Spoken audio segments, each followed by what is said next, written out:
வாங்க வணக்கங்க. இன்றைக்கி நம்ம வீட்டில் மல்லி செடியை பார்க்க போகிறோங்க. நேற்று நான் மல்லிகைப்பூ போட்டிருந்தேன் இல்லைங்களா, இந்த பாருங்க.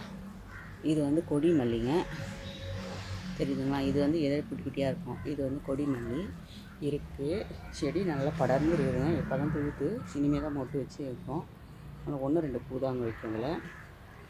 அதே போல் நம்ம தோட்டத்தில் இருக்கிறது வந்து குண்டு மல்லிங்க. இது பாருங்க, இது ஒரு ரகம் குண்டு மல்லி, தெரியுதுங்களா? நோய் வருது. இது வந்து குண்டு மல்லிங்க. பாருங்க, அது இங்கே போட்டு.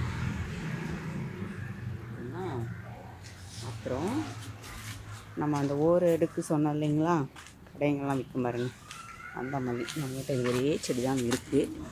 இந்த பாருங்க இருக்குது, பார்த்தீங்களா? இதுலேயே வந்து கீழே வந்து பொன்னாங்கண்ணி இருக்குதுங்க. பொன்னாங்கண்ணி போட்டிருக்கேன் இடத்துல, கொஞ்சம் இடத்துல. இந்த பாருங்க, நம்மளோட வாட்டர் ஆப்பிளில் வந்து எவ்வளோ அழகாக இருக்குது, கொத்து கொத்தாக இருக்கு பாருங்க.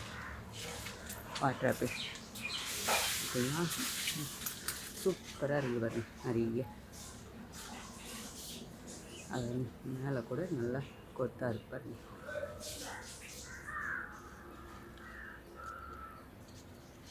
இது நம்மளோட வாட்டர் ஆப்பிளுங்க.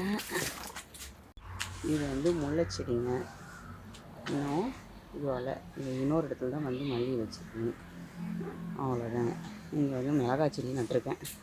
அது நம்ம வீட்டுக்கு யூஸ் ஆகுங்க, வைக்கும். நம்ம ஏற்கனவே கொஞ்சம் இயற்கை செடிங்க, அதை கூட இது வச்சுன்னா அது அறுவடை இதுக்கு சரியாக இருக்குங்க. நன்றிங்க.